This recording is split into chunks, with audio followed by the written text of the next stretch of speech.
Hey everyone, this is Robert with Movie Posters Perfected, and I wanted to walk you through the process I typically take to retouch a poster before it's added to our library.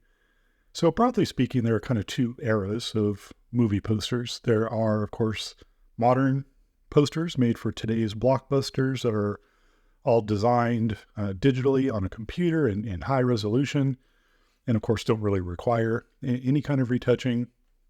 And then you've got the era of posters from classic movies, vintage posters that were hand painted or airbrushed or maybe used some photography composition, but were from before the advent of the computer. And they were also all printed and stored in some way over time. And those posters almost always need some level of retouching in order to get the image quality as good as it can be when we go to look at these posters on some kind of digital display. And that's what we're looking at here today. So we've got this beautiful vintage poster from Disney's Alice in Wonderland. This film came out in 1951, so you can imagine the poster itself was created around that time period. And when we look at it here, it actually doesn't look too bad. There are certainly posters in worse condition than this. But what we're going to do is really kind of zoom in and see if we can't find some artifacts, some dust, some dirt, some scratches, something that needs to be perfected and retouched before we put the poster in our collection. But the first thing we want to do is kind of assess the poster, see what it is that we're working with, especially in terms of resolution. One of the great things about the Movie Posters Perfected library is that every single poster is in high resolution. In fact, at minimum, all of the posters are going to be at least 4K resolution, with 4K resolution being 3,840 pixels wide by 2,160 pixels tall. Now, of course, we're looking at vertical images as opposed to a television or film image. So we kind of reverse those numbers. But every minimum width of a poster in our library is going to be 2,160 pixels. So if we were to look at the size we have here, this is actually pretty good. It's kind of an odd size, 1997 by 3,000 pixels. So it's actually pretty close to 4K, not quite there. So we're going to end up doing a little bit of upscaling to get it to that minimum threshold of 4K resolution for our library. But just know that we're starting off with a pretty good size image in terms of resolution, but we'll come back to resolution towards the end of our retouching process. So the first thing we're going to do actually is make a quick duplicate of the artwork in case we make any terrible mistakes that we want to go back to our original version on. But after we've done that, we're going to begin to zoom in. And as soon as we do that, you start to see, oh, there actually are a lot of pieces of dirt or dust or other artifacts that we do want to correct. So as I'm talking here, I'm just going to start going through and finding those. And I'm going to be working methodically, kind of moving through the poster kind of inch by inch, seeing what I could find that doesn't belong there. And that's one of the tricks to retouching, especially something like artwork, is having to make these constant kind of judgment calls about what could be retouched, what should be retouched, and what should be left alone. And so you kind of have to put your mind in the eyes of the artist who created this image and try to guess, in some cases, what's an intentional part of the original artwork and what is actually some sort of artifact that came into being after the art was created. Usually it's pretty obvious if something is dirt or dust. But, sometimes it's a little more difficult to tell. One of our goals, of course, is to maintain the integrity of the artwork itself. We don't want to change it fundamentally in any way. So we have to be careful about what we retouch and what we don't. So for example, these highlights on these wooden pieces of the frame of the back of this chair, those are supposed to be there. We're not going to touch those. So as we move through, we're just trying to find evidence of anything that is kind of qualifies as sort of dirt or dust, miscoloration in some way, any kind of odd pattern that really shouldn't be there. So most of these are pretty obvious. And we're working at kind of a medium level of magnification. So one of the other decisions you kind of have to make when you're retouching a piece of art is how crazy you want to make yourself. In other words, I'm working at kind of a medium level here, and even at this level, I'm finding quite a few little artifacts that I want to fix or correct. But if I zoomed in even closer, I'll see a whole nother level of imperfections that I might not have noticed before. And so you could really kind of make yourself crazy if you zoom in too much and start correcting things that realistically people probably wouldn't see or notice, looking at a poster from a normal viewing distance on a digital screen in their living room or in their home theater. But it is important to vary the level of magnification that you use throughout, because you'll notice things at one magnification that you wouldn't at another. So for example, when I'm looking at this character here, there's some little areas, some little dings, here and there that I could definitely clean up, and I'll do that now. But when I zoom out, I can actually see evidence of some sort of horizontal line that's kind of running through here. Now, who knows if that was just some sort of like crease or bend that happened at some point in this poster's lifespan as it kind of moved from hand to hand, or maybe it was, not stored perfectly well. So we're going to go in and try to correct that indication of that kind of horizontal line that was running throughout that area of the image. Sometimes you can actually follow a line like that all the way across an entire poster, in which case it was probably folded that way. I don't really see too much. There's a little bit here of that horizontal line that was kind of going across. So it could have been a fold or a crease of some kind. So we want to try to minimize that and get rid of it if we can. So let's go back and zoom in a little bit closer here as we look for more evidence of dirt and dust. I can also, as I'm working, change kind of the size of what's called my brush. I usually like to keep it pretty small so I can just kind of nail these little artifacts. Now here's an interesting kind of example where you kind of have to make a judgment call. There's this little speck here on this character's kind of upper lip. Now to me, or to most people, that might look like just a speck of dirt, and let me just get rid of it. But because of its positioning, that could actually be a design detail of this character himself. So if I'm ever unsure, I'll typically leave it. I don't want to change the artist's artwork in any way. I just want to get rid of imperfections that were never meant to be there. So if I really have a hard time choosing or deciding if it's dirt or not, I'll leave it just for safety.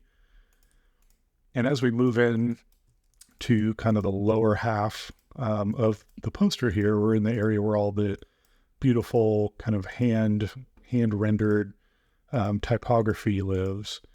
And this is on a white background, so there's a lot more contrast here. So we'll probably see a lot more obvious evidence of dust and dirt, smudges, fingerprints sometimes even.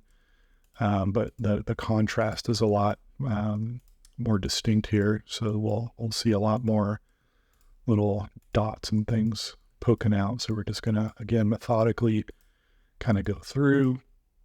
And one thing that's very true, I think, of retouching, especially if you're very meticulous about it, is I could, finish up what I'm doing here, this process, close the file, come back to it in 5 minutes, and I almost guarantee I could find another complete wave of dots and dirt and dust that I didn't catch the first time. So you kind of have to just find a balance of how much time you want to spend retouching a particular image versus moving on with your life and and doing something other than retouching images all day. And here's a particular tricky one that's kind of butted up against these nice sharp edges of the text, so I don't want to affect those edges at all. So I'm drawing a little mask there to help protect those edges of the letters. And I'll kind of continue going through here. You can really see those JPEG artifacts, especially on the text here. JPEG artifacts are really evident in areas of flat color, like we're seeing here. In heavily colored or textured areas, the JPEG compression kind of camouflages a little bit. You don't really notice it as much, which is why it's so popular to use for photography, because you can really get away with throwing away a lot of that image data if you really need to in order to make your file size small. But in our case, we want our image to look as good as possible here. Now, one thing you'll notice as I kind of am working in this lower margin of the poster is that we're seeing a lot of indications of the poster's provenance, who made it, the copyright line, the studio name, copyright information. Here we've got what's probably a serial number for how many of these posters were printed and what number this one is. This may be some sort of number for their marketing, whatever they use for a database at the time, to help them kind of track this particular asset as it's put into the market. And you'll also notice these little angled shapes here. So if you're not familiar, these are crop marks. And these are used even today on any printed material, especially posters, that are always printed on a sheet larger than the artwork itself. And it's especially important for any poster artwork where you want the color or the image to really go all the way to the edge of the poster. You print it out on a larger sheet like this, and then the printer, after it comes off the printing press, will trim it. And these crop marks are the indication of where they will trim away those margins before the poster is framed. So when this goes to get framed and hung up in a movie theater lobby or in somebody's home, they may not want to have the copyright date and some of these other indications in the poster, because they don't really have much to do with the marketing of the movie. And so I could take those out. I could retouch those out just like anything else, but I like to leave those in. To me, they're a nice kind of reminder of the provenance of a poster. It's kind of history. And so I like to leave in things like the crop marks and the copyright lines in the digital version of the poster. Here's a little bit of a tricky piece of dirt or dust. It's kind of very close to that letter I. So I'm going to draw a little mask to help kind of protect the lettering from where I go to retouch out the dirt from there. So like I said, I could actually now go back in and start over and just kind of comb through this image again to see if I could find any more indications of dust or dirt or any other particles that I want to get rid of. But I think we're looking pretty good. So we can move on to the final couple of steps in our retouching process. And the next step is going to be to do that really slight image upscale to get us to that minimum threshold of 4K resolution for our image. Now, there are two ways that I can do this. The most common, kind of traditional, straightforward way would be to just use Photoshop. We're already in Photoshop. We can use Photoshop to upscale this image. It's not actually being increased by all that much, so Photoshop would be totally fine to use for achieving that resolution. But because I'm doing a demonstration here, what we'll do with a lot of the vintage posters, especially if they're not in as good of a starting place as a poster like this, we're actually going to use another application just for the upscaling part of the retouching that uses more advanced algorithms than Photoshop has for doing image upscaling. And in fact, it uses a form of artificial intelligence to increase the resolution of the image. So we're going to go ahead and use that application. So I'm going to save out, if I can stop myself from looking for any other little specks of imperfection here. So I'm going to save out a copy of this file. And we'll just save it out to our desktop here. And then I'm going to bring it over into another application called Gigapixel AI from a company called Topaz. So I'm just going to drag this art in here. And I'm looking to increase the resolution to meet that minimum size of 4K resolution, which, as I mentioned earlier, in our case for a vertical image, is going to be 2,160 pixels. So I've already got my output width specified in that way. And then we've got these various AI models for Gigapixel to use for different types of images, whether it's an image that started off very compressed, or maybe it was a 3D a CGI image. So whatever magic is happening behind the scenes, you can pick different models and experiment with different ones. For now, even though this technically was not a low resolution image to begin with, I'm going to use this low res setting, this low res model, because some of the other models, especially the art or the CG one, will actually change sometimes the nature of the art or the style of the art. And they'll make it look maybe a little too smooth, a little bit too polished. And it actually, to me, kind of changes the art a little bit too much for my liking. And again, we want to keep the actual art style itself as faithful as we can to the original version. So I'm just going to use this low res model. I'm going to reduce this setting here, and then we're just going to go to save it. And we'll call this our upscaled version, just to keep it distinct from the other versions that we have going. And in just a moment, it's going to run through its own algorithm and bump up the size a little bit. It's only increasing the resolution here by a factor of 1.08. So really not that much at all. We were just adding in a couple of hundred pixels. So not too much, but it's as easy as that to kind of get it to work. So now we're going to go back into Photoshop. We're going to open up that upscaled version that we just created. And you can see now, if we go back into our image size, that now we do have that 2160 pixel width, and it just kind of lands at 3245 pixels high. Every poster is probably going to have a slightly different height to it, depending on who made it and where it came from.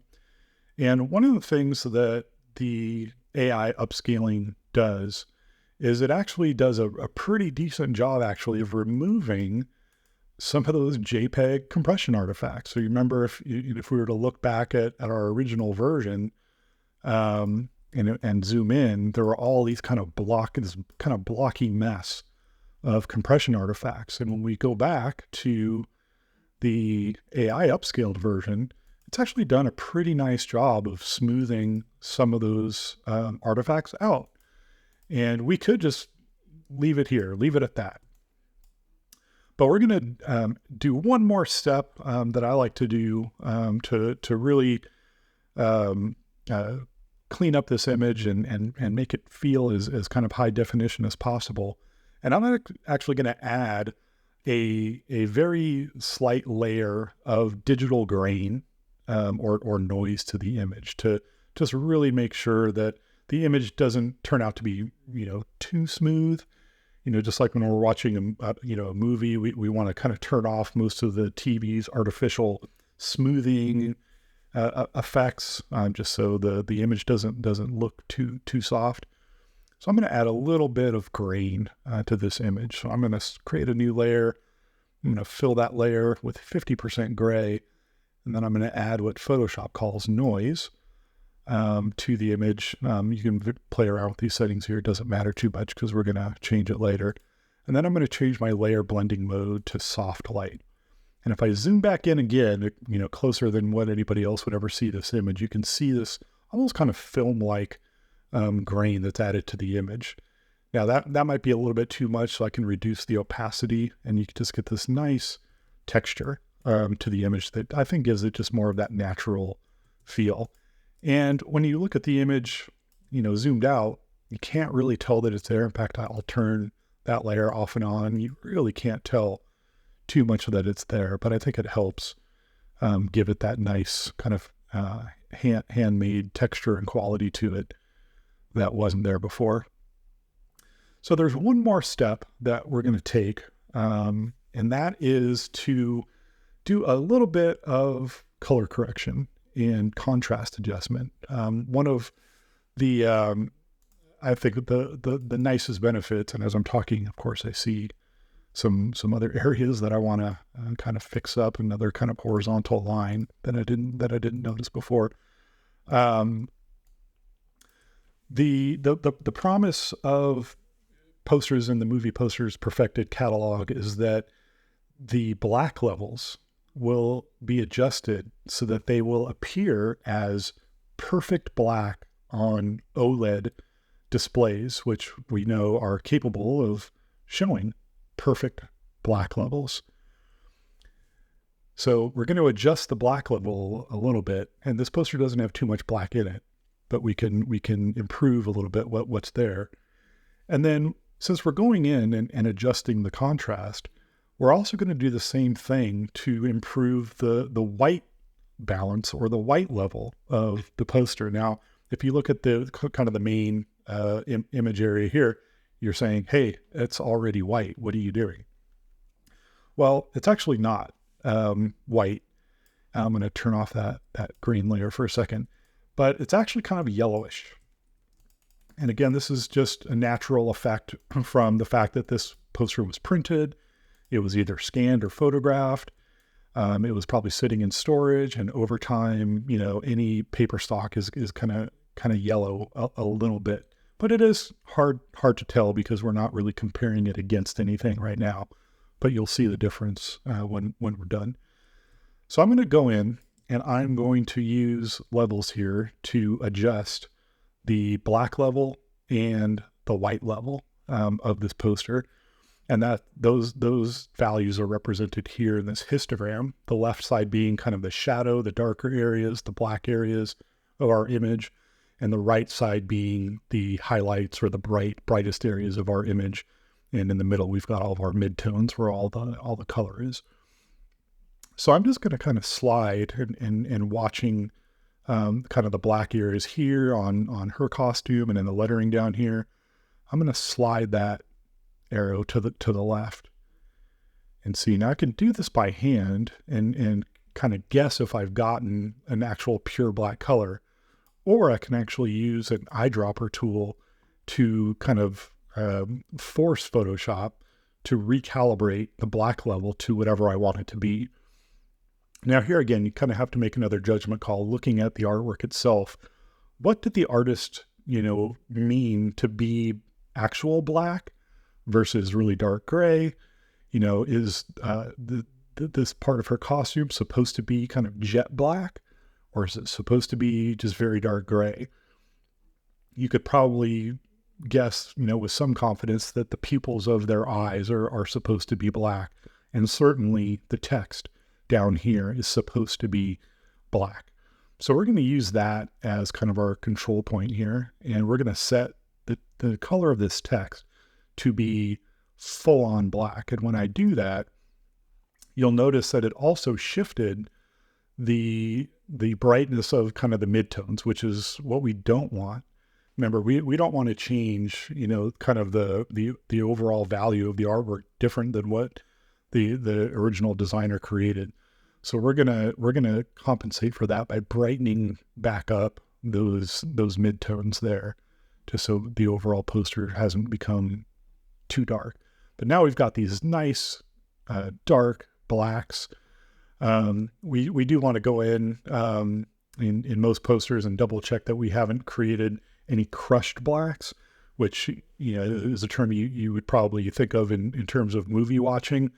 When a Blu-ray comes out, sometimes you'll hear reviewers complain about crushed blacks, where the blacks have gotten so dark that you've actually lost important detail in the shadow areas of an image.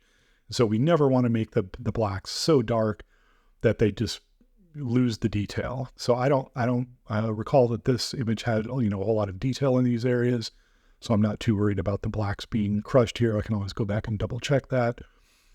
But while we're in here, we also want to see if we can kind of correct the white level of the poster itself. So we can do that in the same way. I can set the white level using this eyedropper and clicking on an area of the poster that with some confidence I can guess is supposed to be white. I think when this poster was printed, the printer didn't say, hey, go grab a roll of that yellowy paper off the shelf and put it in the printing press. We're going to use that. No, of course, they're using pristine, bright white paper for these posters. And that's what we want to try to restore back in to this digital version that we have here. So I'm going to set the white level here. And again, you can see an immediate just kind of pop of color that also affects the color of the image above the color areas. And we don't want that to be too contrasty either. So we're going to, again, just adjust our midtones a little bit here. And I think that's looking pretty good. We're going to turn back on our layer of digital grain, zoom back in. And I think that's looking pretty good. Now, just as a comparison, we can go and look at our original version. And I'll actually just really quick, I'm going to put a same sized version of the starting point that we had right on top of this version. And now you can see, I think, a little bit more clearly the difference, the improvement. This is the original version where we started, and this is the retouched version. So immediately noticeable, how crisper, brighter, whiter, the images, beautiful color that really just pops off the page now. And if we were to zoom back in and, look at some of those details, it almost kind of feels like we've almost kind of remastered or restored this poster to a really beautiful condition. So I think that's a pretty good candidate now for including in our library. So I'm going to go ahead and save this version of the file out, and I'm going to give it a name. Let's just call it Alice in Wonderland 1951, because there was a remake of Alice in Wonderland with Johnny Depp that we don't want to be confused with. I actually happen to know that there is another Alice in Wonderland poster design already in our library, and this one I'm calling version A, and I'm going to save that now. And my favorite part of the Movie Posters Perfected library is how simple it is for everyone to automatically enjoy these retouched posters as they get added to our library. So I can literally bring up our folder here of all of the posters in the Movie Posters Perfected library, just drag and drop this new poster in there. And guess what? Just by doing that, it is now going to automatically appear in your copy of the Movie Posters Perfected library if you've chosen to get access to that library and have followed our guide on how to connect a screen, a slideshow application to that library. it will literally start showing up on your display with no effort from you at all. And I try to add in new posters to the collection all the time. And I hope you all enjoy that collection and seeing new posters pop up, and the time that we take to really get each and every poster looking as beautiful as they possibly can while retaining their original artistic merits. So thank you for your time in watching this kind of demo of how we retouch posters for our collection, and we will see you at the movies.